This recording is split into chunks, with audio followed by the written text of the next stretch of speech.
ایران کے مرکزی شہر اصفہان اور شمال مغربی ایران کے صوبہ مشرقی آذربائیجان کے شہر تبریز میں ایئر ڈیفنس سسٹم فضا میں کچھ مشکوک چیزوں کے مشاہدے کے ساتھ ہی فعال ہو گیا اور اس پر فائرنگ کر دی۔ اصفہان اور تبریز شہروں کے ایئر ڈیفنس سسٹم کو مشتبہ اشیاء کے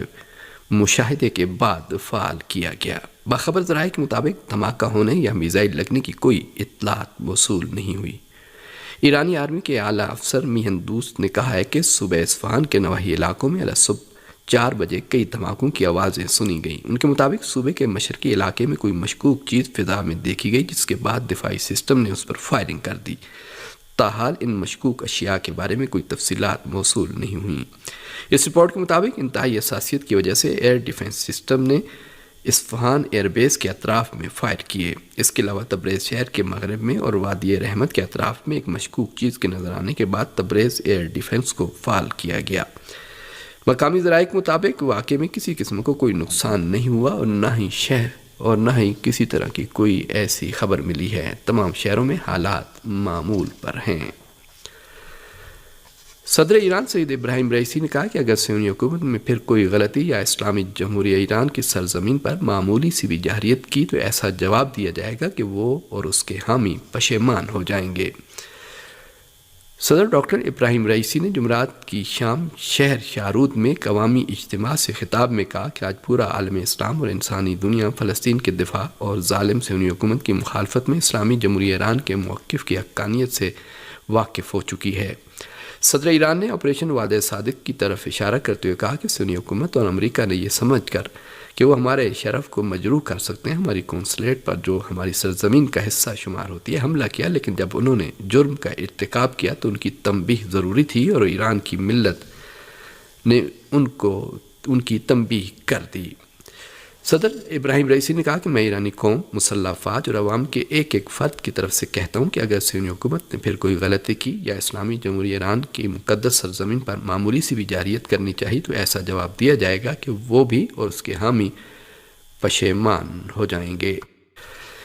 ایران کے نیوکلیئر سیکیورٹی کور کے کمانڈر جنرل احمد حق طلب نے کہا ہے کہ ایران کی جوہری تنصیبات کے خلاف صہیونی حکومت کی دھمکی ہماری جوہری پالیسیوں اور تحفظات پر نظر ثانی اور تبدیلی کا باعث بن سکتی ہیں۔ جنرل حق طلب نے کہا اگرچہ اٹامک ایجنسی کے قواعد و ضوابط، پروٹوکول اور اسٹینڈرڈز کی بنیاد پر تمام ممالک جوہری تنصیبات پر حملہ نہ کرنے کے پابند ہیں، مگر اس کے باوجود اسلامی جمہوریہ ایران شروع ہی سے ان خطرات سے نمٹنے کے لیے ہمیشہ تیار رہا ہے۔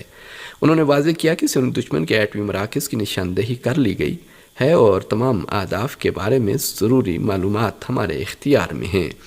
احمد حق طلب نے کہا کہ ممکنہ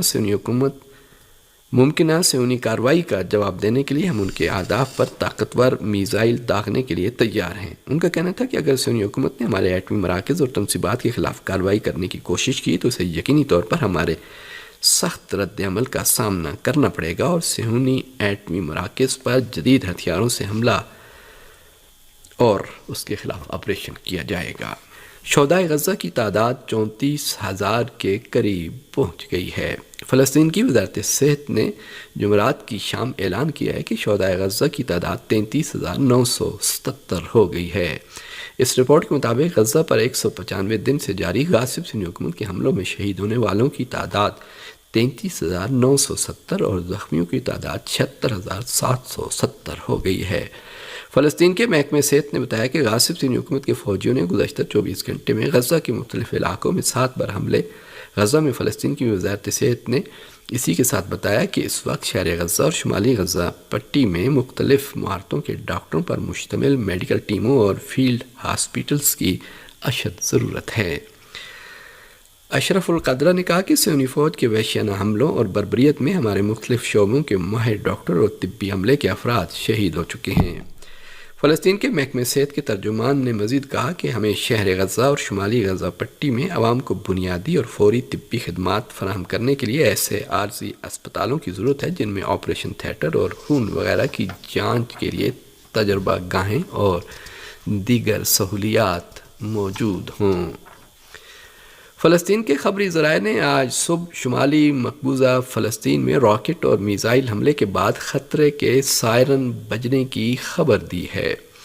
سونی میڈیا نے اعلان کیا کہ خطرے کے سائرن کی آواز شمالی مقبوضہ فلسطین کی فضا میں ایک نامعلوم طیارے کی پرواز کے بعد سنی گئی۔ جمعرات کی رات کو بھی شمالی مقبوضہ فلسطین کے علاقے کریات شمونہ کو بھی میزائل سے نشانہ بنایا گیا۔ ان ذرائع کا کہنا ہے کہ کم از کم 4 میزائل جنوبی لبنان سے شمالی مقبوضہ فلسطین کے الجلیل اولیاء میں کریات شمونہ ٹاؤن پر مارے گئے۔ حزب اللہ لبنان نے اعلان کیا کہ شمالی سرحد پر واقع یرون ٹاؤن میں غاصب اسرائیل کے 2 فوجی ٹھکانوں پر میزائل سے حملہ ہوا۔ حزب اللہ نے اسی طرح اسرائیلی فوج کو المنارہ ٹاؤن میں بھی ایک عمارت میں نشانہ بنایا کہ جس میں متعدد فوجی ہلاک ہو گئے۔ سونی حکومت کے چینل 12 نے بھی تصدیق کی ہے کہ الجلیل اولیاء میں یرون ٹاؤن میں ایک عمارت کو حزب اللہ نے براہ راست نشانہ بنایا ہے۔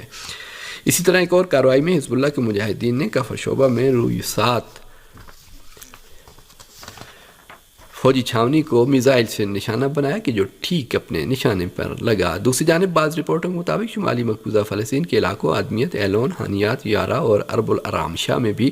خطرے کے سائرن بجنے کی آوازیں سنی گئی ہیں۔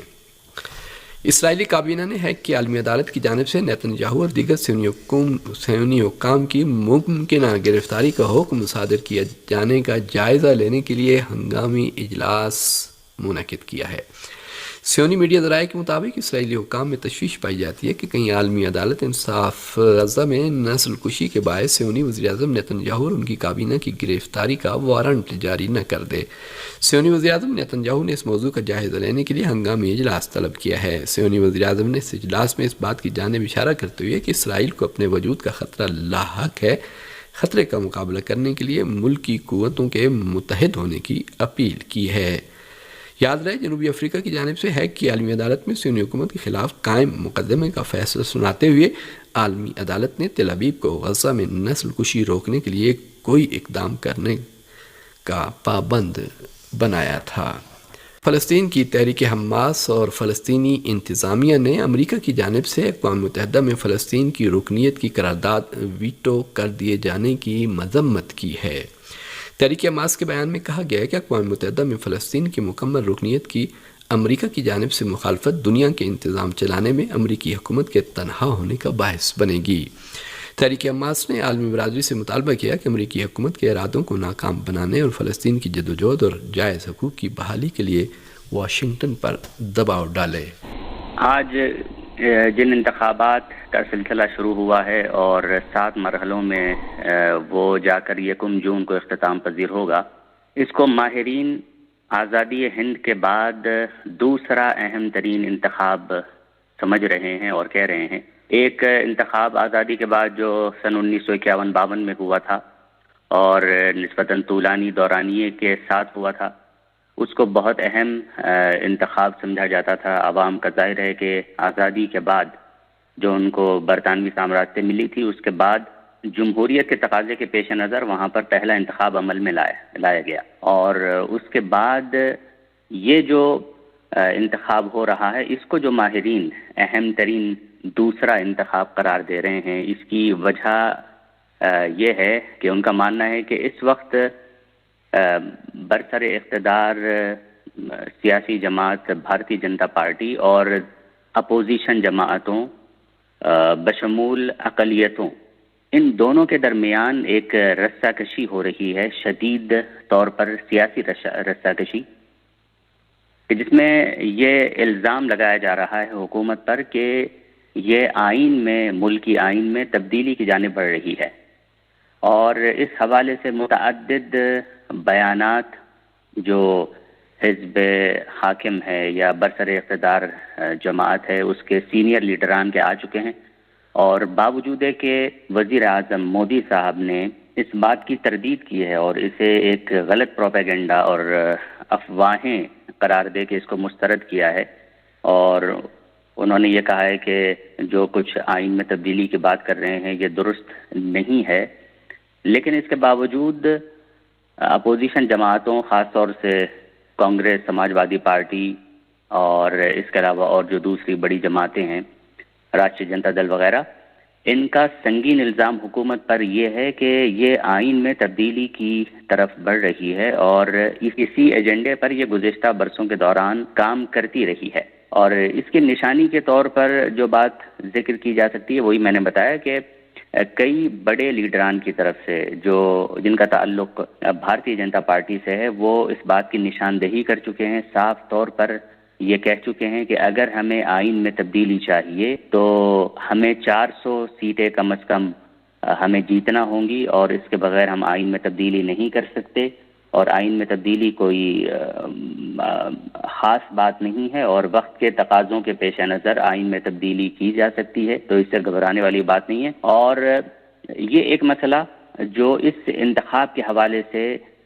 بہت ہی شدت کے ساتھ پیش کیا جاتا رہا ہے، اور انتخاب سے پہلے حکومت اور اپوزیشن جماعتوں کے درمیان کافی رسہ کشی اس معاملے کو لے کر کے رہی ہے، تو اسی لیے بعض ماہرین اس کو بہت اہم اور دوسرا اہم ترین انتخاب قرار دے رہے ہیں کہ اگر بی جے پی کو اکثریت حاصل ہو جاتی ہے تو یہ فوری طور پر آئین کی تبدیلی کی طرف بڑھے گی۔ تو یہ اپوزیشن اور اقلیتوں کا ماننا ہے، اور اس پر ان کو شدید تحفظات بھی رہے ہیں۔ اور دوسرا نقطہ جو اس انتخاب کے حوالے سے سامنے رہا انتخاب سے پہلے، وہ ای وی ایم مشینوں کو لے کر کے تھا۔ جو سیاسی اپوزیشن جماعتیں ہیں ان کی طرف سے بھی یہ شدید طور پر احتجاج ہوتا رہا کہ ای وی ایم مشینیں یہ بھروسہ مند نہیں ہیں، ان پر اعتبار نہیں کیا جا سکتا۔ اور سیاسی جماعتوں کے ساتھ ساتھ کچھ سینئر وکلاء، حتیٰ اس میں سپریم کورٹ کے وکلاء بھی شامل ہیں، انہوں نے باقاعدہ تحریک چلائی اس کے خلاف کہ ای وی ایم مشین کے ذریعے انتخابات نہ کرائے جائیں، ان کے نتائج کو آسانی سے تبدیل کیا جا سکتا ہے، اور یہ ماضی میں ہوتا رہا ہے۔ حتیٰ انہوں نے کھلا چیلنج بھی یہ کیا میڈیا کو بلا کر کے کہ آئیے ہم آپ کو دکھاتے ہیں کہ اس کا جو پورا پروسیس ہے وہ کتنی آسانی سے اس کو مینیپولیٹ کیا جا سکتا ہے، اس کے نتائج کو، اور اس میں تبدیلی کی جا سکتی ہے۔ اور ساتھ ہی اپنے چیلنج میں انہوں نے یہ بھی دعویٰ کیا تھا اور کہا تھا کہ اگر ای وی ایم مشینوں کے ذریعے انتخاب عمل میں نہ لایا جائے تو محال ہے اور غیر ممکن ہے کہ بی جے پی دوبارہ اقتدار میں آ جائے۔ تو یہ دو میجر ایشوز ہیں جو انتخاب سے پہلے رہے ہیں، اور انہی دو میجر ایشوز کی وجہ سے اس انتخاب کی حساسیت بہت بڑھ جاتی ہے۔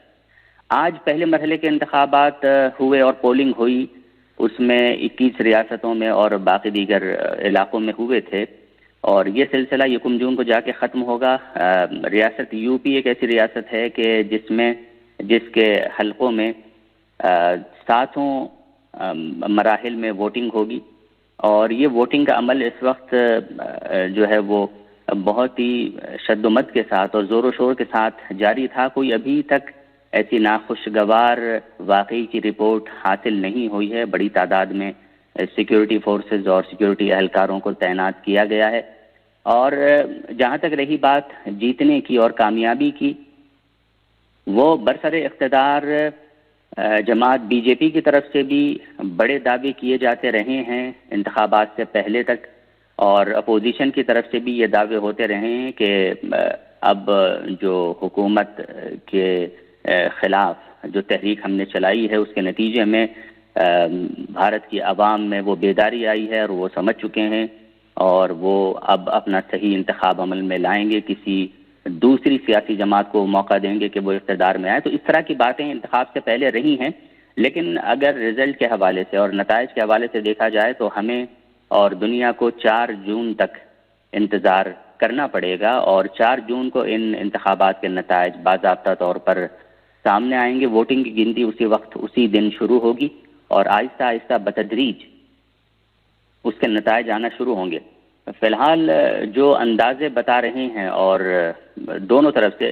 حکومت کی طرف سے بھی اور کچھ حکومت نواز کچھ ایسے ادارے ہیں جنہوں نے اپنے طور پر یہ اندازے لگائے ہیں کہ ایک بار پھر بی جے پی برسر اقتدار آ سکتی ہے، اس کی پوزیشن کافی مضبوط ہے۔ اس کے لیے خود وزیر اعظم مودی نے بہت بڑے پیمانے پر تشہیراتی مہم چلائی ہے اپنی جماعت کے لیے، اور اس کے برخلاف جو اپوزیشن جماعتیں ہیں وہ بھی خوش بین نظر آ رہی ہیں مستقبل کو لے کر کے، اور ان کا بھی دعویٰ یہ ہے کہ اپوزیشن کی تحریک کے مقابلے میں حزب اقتدار بی جے پی، اس کی پوزیشن جو ہے وہ مضبوط ہونے کے بجائے، مضبوط ہونے کے برخلاف وہ کمزور پڑی ہے۔ اور اس میں جو بھارت جوڑو نیا یاترا ہو یا بھارت جوڑو یاترا ہو، اس کو بھی کریڈٹ دینے کی کوشش کی جا رہی ہے، کیونکہ انہوں نے راہل گاندھی کی قیادت میں ہونے والی ان دونوں یاتراؤں کا جو ایجنڈا، بنیادی ایجنڈا بتایا گیا تھا، وہ یہ کہ ہمیں عوام میں بیداری لانی ہے، اور یہ جمہوریت کی جنگ ہم نے حکومت کے خلاف شروع کر رکھی ہے۔